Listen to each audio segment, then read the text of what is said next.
Hello guys and welcome back to my channel Riyaz education hub और मेरा नाम है रिया Tiwari.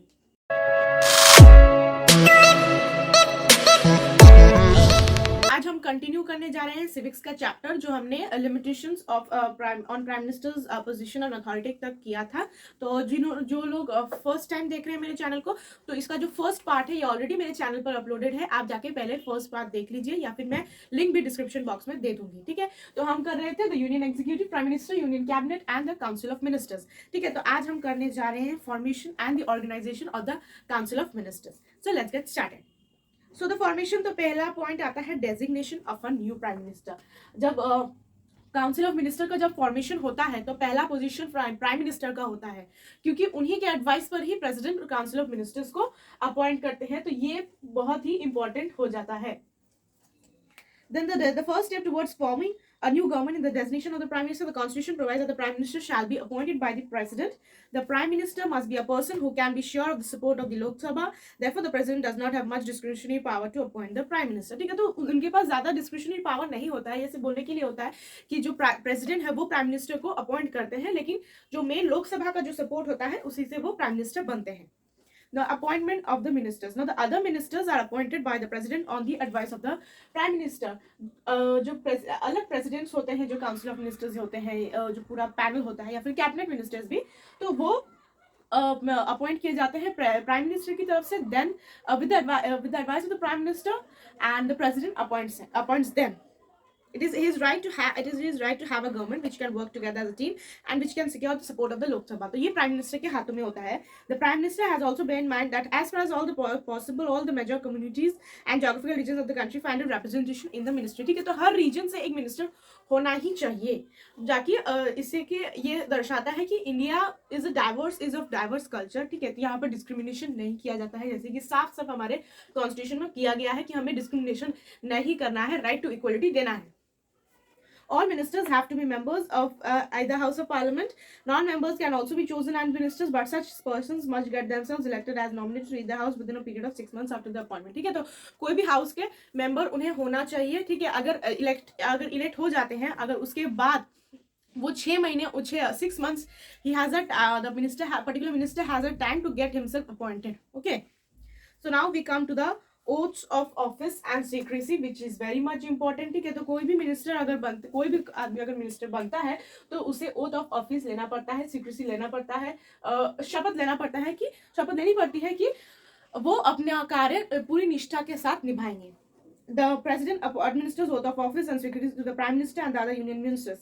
Under oath of office, he affirms that he shall bear true faith and allegiance to the Constitution of India. He will uphold the sovereignty and the integrity of India, and he will faithfully discharge his duties as a minister without fear of favor, affection, or ill will. Under oath of secrecy, a minister affirms that he will not reveal to any person any matter which shall be brought under his constitution as a minister. ठीक है, तो वो किसी को भी कोई ऐसा matter नहीं बोलेंगे कि उनकी मिनिस्ट्री पर उन्हें सवाल उठाया जाए। ना size of the council of ministers, तो क्या साइज होना चाहिए काउंसिल ऑफ मिनिस्टर्स के लिए, कितने मेंबर्स होने चाहिए, कितना मेंबर्स उसे एक्सीड नहीं करना है, कितने मेंबर्स रहने चाहिए। ठीक है, तो the constitution 91st amendment act limits the size of the union council of ministers. ठीक है, तो this is very very much important. 91st amendment act 2003 including the prime minister to 15% of the total members of the Lok Sabha. ठीक है, जितने भी members होंगे लोकसभा में उनमें से 15% including the prime minister will constitute the council of ministers.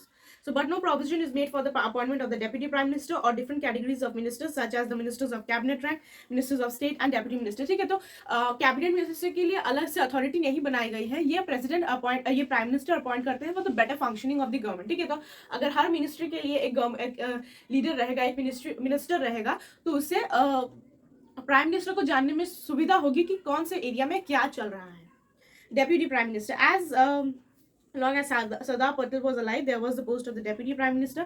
The post terminated with his demise. ठीक है, तो तब तक के लिए था, उसके बाद ये जो deputy prime minister का जो पोस्ट होता है उसके बाद ये डिमाइस हो गया। फिर ये हुआ था, it was revived in 1967 when Moraji Desai was there, and then in 1977 Chaudhary Charan Singh and Shri Jagjeevan Rai both joined Moraji's cabinet as deputy prime ministers. On June, the union home minister Shri L.K. Advai was designated as the deputy prime minister. ठीक है, तो अभी deputy prime minister बोल के ऐसा कोई भी post नहीं होता है हमारे देश में, सिर्फ प्राइम मिनिस्टर ही है, डेप्यूटी प्राइम मिनिस्टर नहीं है। Categories of ministers, so now ministers में भी कैटेगरीज आते हैं, जैसे कैबिनेट मिनिस्टर्स हो गया, ministers of state and deputy ministers, ठीक है। तो इसके भी कैटेगरीज आते हैं, जैसे सबके जैसे काउंसिल ऑफ मिनिस्टर के जैसे कैटेगरीज बनाए गए हैं, लेकिन इसमें कॉन्स्टिट्यूशन का कोई मेंशन नहीं किया गया है, उसमें ये मेंशन नहीं किया गया है, ये कंप्लीटली प्राइम मिनिस्टर के ऊपर है। Cabinet, what is cabinet ministers? To the first category belong the cabinet ministers who hold the major portfolios, like I already said, home and defense, external affairs, ठीक है, health के लिए, education के लिए, facilities जो अलग अलग facilities होते हैं, railways के लिए, only cabinet ministers have the right to attend. Only cabinet ministers have the right to attend the meetings of the cabinet and together determine the policy and the program of the government. The ministers of state क्या है? They are not members of the cabinet. They may or may not be given independent charge of ministry. They do not participate in the cabinet meetings, but they can be called whenever their portfolio or their department is being discussed or is being under consideration. Deputy ministers, they are junior ministers which are placed under senior ministers whom they are to assist. They take no part in cabinet deliberations. ठीक है, तो ये भी आप याद रख लें कि कौन कैबिनेट मीटिंग्स अटेंड कर सकते हैं। Tenure of office, now the constitution says that the ministers shall hold office during the pleasure of the president. In fact, the Council of Ministers is collectively responsible to the Lok Sabha. Therefore, the President cannot dismiss a Prime Minister as long he enjoys the support of the majority in the Lok Sabha. ठीक है, तो जो tenure होता है वो normally president के साथ ही जाता है, प्रेसिडेंट नहीं, सॉरी, प्राइम मिनिस्टर के साथ जाता है। प्रेसिडेंट को नॉमिनल वोट दिया गया है कि वो हटा सकते हैं, लेकिन ऐसा नहीं होता। As long as the prime minister enjoys majority in the Lok Sabha, he can continue his office. Now what are salaries and allowances of the ministers? Not at ज़्यादा important नहीं है, सिर्फ आप एक बार इसे read कर लें। Cabinet committees, the ministers cabinet function with the help of committees such as Defense Committee, Foreign Affairs Committee, Political Affairs Committee, the Economic Affairs Committee and the Policy Planning Committees, ठीक है, तो different committees बनाए गए हैं। But अब आता है distinction between the Council of Ministers and the Cabinet, which is very important from the ICC examination point of view, ठीक है। तो distinction क्या है Prime Ministers, Council of Ministers and the Cabinet Ministers? Sorry, यहाँ cabinet ministers नहीं लिखा गया है, सो कैबिनेट मिनिस्टर्स में भी आता है। तो ये बहुत ही इंपॉर्टेंट है, कैबिनेट मिनिस्टर्स में क्या है होता है और काउंसिल ऑफ मिनिस्टर्स में क्या डिफरेंस होता है, क्योंकि हम बहुत बार मान लेते हैं कि cabinet and council of ministers are the same, but actually it is not. Cabinet is different and the whole council of ministers is different, ठीक है। काउंसिल ऑफ मिनिस्टर्स पूरे जो प्राइम मिनिस्टर के साथ जितने भी मिनिस्टर्स अपॉइंट किए गए हैं, जितने भी मिनिस्टर्स ने वोट लेकर जीता है, वो काउंसिल ऑफ मिनिस्टर्स कहलाते हैं, लेकिन जो डिफरेंट पोर्टफोलियोज होल्ड करते हैं उन्हें कैबिनेट मिनिस्टर्स कहा जाता है। अब देख लेते हैं हम इसमें क्या बुक में क्या मेंशन किया गया है। The terms ministry and the cabinet are often used as interchangeable terms. Actually, they are not. Prior to the 44th Amendment Act, not a word about the cabinet was mentioned in the Constitution. जैसे कि मैंने बताया, constitution में cabinet के बारे में कुछ नहीं लिखा गया है, ऐसा कुछ कैबिनेट बोल के कोई भी वर्ड उसमें मेंशन नहीं किया गया है। The 44th Amendment Act, however, provides that the President shall not issue a proclamation of emergency unless the decision of the cabinet has been communicated to him in writing.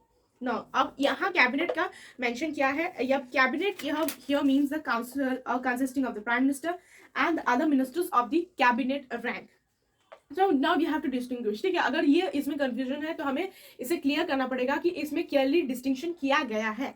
The Council of Ministers consists of all categories of ministers, cabinet ministers, ministers of state and the deputy ministers, ठीक है। The cabinet on the other hand is a smaller group consisting of 25 members, senior ministers. All cabinet ministers are ministers, but all ministers are not cabinet ministers, ठीक है। ये important line है, अगर आप ये लिख देते हैं तो आपको 100% मार्क्स मिलेंगे ही मिलेंगे। In day-to-day working of the government, the Council of Ministers as a whole rarely meets. ठीक है, तो Council of Ministers as a whole rarely meets, but the cabinet ministers meet frequently because they have to take important decisions on various matters. Now, while cabinet ministers attend meetings of the cabinet in their own right, ministers of state can attend only if invited to only a particular department if the department is being considered. Junior minister का तो कोई role होता ही नहीं है। The Constitution says that there shall be a Council of Ministers to aid and advise the President in the exercise of his functions. In fact, the President is to act on the advice of the Cabinet in all matters. ठीक है, तो cabinet का decision जो होता है वही president को मानना पड़ता है। कैबिनेट का decision with the approval of the prime minister, ये भी आपको याद रखना है। प्राइम मिनिस्टर अगर अग्री नहीं करते हैं तो कैबिनेट का भी कोई डिसीजन नहीं लिया जाएगा।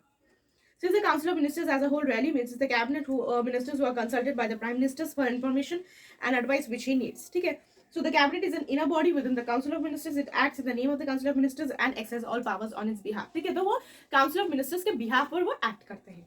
The powers and functions of the council of ministers. अब जब हमने डिस्टिंक्शंस किए हैं तो अब कुछ काउंसिल ऑफ मिनिस्टर्स के कुछ फंक्शंस भी होंगे। कैबिनेट मिनिस्टर्स का तो मेन फंक्शन होता है टेक इंपॉर्टेंट डिसीजंस, ठीक है। अब काउंसिल ऑफ मिनिस्टर्स के क्या डेफिनेट होते हैं? The council of ministers has an enormous powers and manifold responsibilities which could be administrative, legislative, financial field, ठीक है। तो कोई भी फील्ड के ये ले सकते हैं। Formulating the policy of the government, पहला आता है formulating the policy of the government. The cabinet formulates external and domestic policies of the government. It takes decisions on all major problems, defense and security needs, bringing peace to Kashmir, ठीक है। तो जितने भी problems हो रहे हैं India में हो रहे हैं या फिर एक्सटर्नल अफेयर्स भी, जो इंटरनेशनल रिलेशंस अगर हमारे खराब हो रहे हैं तो वो इसमें डिसीजन लेंगे, उसमें पॉलिसीज, कुछ नए नए पॉलिसीज लाएंगे जिससे कि हमारा जो रिलेशंस है इंटरनली भी और एक्सटर्नली भी अच्छा हो। Cabinet ministers have a considerable freedom of action, but on all major act matters, they should necessarily consult the cabinet. Administrative functions. The cabinet is essentially a policy framing body. When it has been determined on a policy, the appropriate ministry of agriculture so carries out. Each ministry or department must faithfully follow the directions of the cabinet. ठीक है, तो administrative functions भी follow करते हैं on the advice only of the cabinet, ठीक है। तो main role जो होता है वो कैबिनेट का ही होता है। The President makes all major appointments with the aid and advice of the ministers. Such appointments relate to the appointment of the Attorney General of India, the government of a state, Chief Election Commissioner of the election commissioners, and others that have a high rank in government. जो भी high rank होते हैं, high rank के जो officials होते हैं government में, वो President appoint करते हैं with the aid and advice of the ministers. ना coordination in the functions of the various ministers, ठीक है। अब इतने सारे मिनिस्टर्स हैं, इतने सारे पोर्टफोलियोज हैं, तो अब उनमें कोऑर्डिनेशन रहना भी बहुत इंपॉर्टेंट है। अगर कोऑर्डिनेशन नहीं रहेगा अगर कोऑर्डिनेशन नहीं रहेगा तो ठीक से काम नहीं हो पाएगा, ठीक है। सो normally several departments are involved in the formulation and implementation of a policy, be it India's missile program or the implementation of the Mahatma Gandhi Magnera. The cabinet acts as the coordinator between various departments, ठीक है। तो अगर कोई भी decision लिया जाता है तो सबका कंसल्टेशन लिया जाता है, जिसका भी डिपार्टमेंट है या फिर अलग जो भी मिनिस्टर्स है उनके भी कंसल्टेशन लिए जाते हैं। Financial functions. The cabinet is responsible for the whole of the expenditure of government and for raising necessary revenues to meet. A money bill can be introduced only in the Lok Sabha only by a minister, ठीक है। The financial functions, जैसे कि हमने पहले chapter में भी पढ़ा था कि जो मनी बिल है वो सिर्फ और सिर्फ लोकसभा में ही इंट्रोड्यूस किया जा सकता है, उनके मिनिस्टर्स के साथ राज्यसभा में नहीं। इसीलिए फाइनेंशियल फंक्शन भी बहुत ही इंपॉर्टेंट हो जाता है उनके लिए। The budget annual financial statement of the budget occupies a peculiar position, although it is represented the parliament in the name of the cabinet. It's full proposals either circulated among cabinet ministers nor debated by them. The proposals are disclosed to the cabinet orally on the day when the finance minister is to make his or her budget speech in the parliament, ठीक है। तो ऐसे उसके लिए कोई argument नहीं किया जाता है। जो फाइनेंस मिनिस्टर्स हैं, फाइनेंस मिनिस्टर जो होते हैं हमारे, तो normally now we have Nirmala Sitharaman as you all know, ठीक है। तो इसीलिए तो वो जो बजट सुनाती है वही डिसीजन लिया जाता है, वही फाइनेंशियल डिसीजन होता है, बजट होता है कि हमारे रेवेन्यूज क्या है, हमें कहाँ कहाँ इन्वेस्ट करना है या फिर कहाँ पैसे खर्च हुए हैं, जीडीपी ग्रोथ क्या है, जीएसटी रेट क्या होगा, ये सब। Legislative functions. Now comes the legislative functions. The cabinet has so much to do with legislation that is seems to have its major functions summoning the houses. जैसे कि हमने already पढ़ा था कि जो president house को summon करते हैं, लेकिन with the advice of the prime minister. President's special address. The cabinet prepares the president's special address to the parliament. The cabinet thus sets forth its legislative program at the commencement of the first session of the Lok Sabha and after each general election at the commencement of the first session of parliament each year. Okay, after every general election, the president addresses the joint houses. Introduction of bills. Initiative in legislation has almost completed.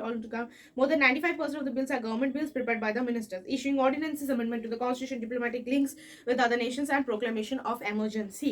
Proclamation of emergency is different. Proclamation says that the president cannot proclaim a state of emergency unless the union cabinet recommends to him in writing such that the proclamation should be made. तो क्या, तो वो emergency भी वो नहीं declare कर पाते हैं जब तक कैबिनेट उन्हें लेटर नहीं लिख के देता है. This article relates to a proclamation is in the event of war or external aggression or the armed rebellion. Similarly, such decisions as the position of president's rule in state are taken by the cabinet. ठीक है, तो जो president's rule होता है वो भी cabinet ही decision लेता है. So now we can relate how much power does the cabinet has. Okay, now we come to the salient features of the cabinet system, parliamentary and or parliamentary form of government. कुछ salient features होते हैं, जैसे कि हमने पढ़ा कि इसके powers क्या है, ठीक है। अब हमने जब इसके powers पढ़ लिए तो अब इसके कुछ important features भी होंगे, right? तो अब हम उनके बारे में भी पढ़ लेते हैं. President is the constitutional head of the state. The president is the constitutional head of the state. The real executive is the council of ministers, and the real head of the state is prime minister. Leadership of the prime minister. Council of ministers functions under the leadership of the prime minister, his resignation results in the resignation of the entire council of ministers. ठीक है, तो main जो executive head होते हैं वो president is only the constitutional head of the state. Main head जो मैंने पिछले सेशन में भी बताया था वो था प्राइम मिनिस्टर। ठीक है, अब leadership of the prime minister, अगर कोई भी कारण से प्राइम मिनिस्टर का रेजिग्नेशन हो जाता है तो मतलब entire council of ministers has to resign. ठीक है, तो हाउस जो होता है वो डिसॉल्व हो जाता है। Harmonious cooperation between the executive and the legislative branches of the government. The harmonious cooperation between the executive and legislative branches of the state। ठीक है, तो जो executive होता है और जो legislative branch होता है state का, government का, तो उनमें harmonious relations होना चाहिए, मतलब अच्छे relations होने चाहिए, तभी एक state अच्छे से work कर पाएगा। Thus the chief merit of the parliamentary form of government is the harmony between the executive and the legislature. Now collective responsibility, the minister functions on the basis of collective responsibility। अब ministerial responsibility आता है collective responsibility under article 75(3) the constitution of the constitution, the council of ministers shall be collectively responsible to the house of the people। ठीक है, तो ये आता है article 75(3), ये बहुत ही इंपॉर्टेंट है आर्टिकल 75(3), क्योंकि एग्जाम में पूछे जाते हैं, आपको ये याद रखना है, एग्जाम में पूछे जाते हैं, फिर आपके जो प्री टेस्ट होते हैं उसमें भी पूछे जाएंगे। ठीक है, तो ये इंपॉर्टेंट हो जाता है कि कौन से आर्टिकल के अंदर आता है। Members of the cabinet swim and sing together when decision has been taken by the cabinet, every minister has to stand by it without hesitation. ठीक है, अगर कैबिनेट कोई भी डिसीजन लेता है तो उसका मिनिस्टर उसके साथ होना ही चाहिए, without hesitation, without any regretment. Secondly, a no confidence motion expresses lack of confidence in government as a whole. It's generally moved by the leader of opposition. On the conclusion, the speaker puts a motion to, if the motion is passed, the ministry has to resign. ठीक है, ये already हमने first chapter में पढ़ा है। Now we come to the individual responsibility. Though the ministers are collectively responsible to the Lok Sabha, they shall be individually responsible to the president. They hold office during the pleasure of the president. It implies that the ministers shall be liable to be dismissed by the president for the undesirable activities such as breach of the oath of office and secrecy. However, in this matter, the president acts on the advice of the prime minister, usually because of something that the minister has done. The prime minister asks him to resign, which he readily does. ठीक है, तो अब prime, अगर कोई भी minister कोई भी गलती करता है, तो अगर प्रेसिडेंट उसे ऐसा लगता है कि उसने ये गलत किया है, ओथ ऑफ ऑफिस के अगेंस्ट गया है, पार्लियामेंट के अगेंस्ट गया है, कॉन्स्टिट्यूशन के अगेंस्ट गया है, तो वो उन्हें रिजाइन करना पड़ेगा। तो ये minister is individually responsible to the president. ठीक है, however the president acts in the advice of the prime minister. ठीक है, तो वो प्राइम मिनिस्टर के सलाह के साथ ही ये काम करते हैं। अगर प्राइम मिनिस्टर को भी लगता है कि हाँ इसने गलत किया है, तो प्राइम मिनिस्टर उस मिनिस्टर को रिजाइन करने बोल देते हैं। Now by the methods by which the parliament ensures ministerial responsibility। ठीक है, कौन कौन से मेथड के साथ वो ministerial responsibility हल करते हैं? To put the minister's questions which could be properly answered। ठीक है, moving on adjournment motion, moving on censure motion or moving on no confidence motion, which we have already discussed। ये सब motions क्या होते हैं in the previous sessions।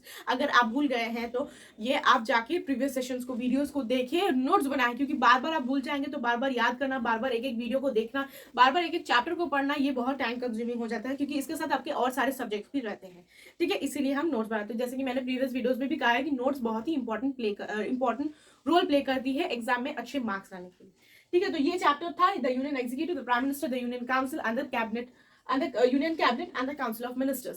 ठीक है, तो with this we complete today's session। अगर आज के रिलेटेड कोई भी डाउट हो तो आप जाके कमेंट सेक्शन पर जरूर पूछिएगा। अगर आपको वीडियो अच्छा लगा हो तो भी आप मुझे बताइएगा। And if you have any doubt और यू कैन कॉन्टैक्ट और you want to contact me personally, then you can also contact me by my email ID which will be provided in the description box। ठीक है, तो आज के लिए इतना है। With this I would like to conclude this session. This is Riya Tiwari signing off for today. Bye bye.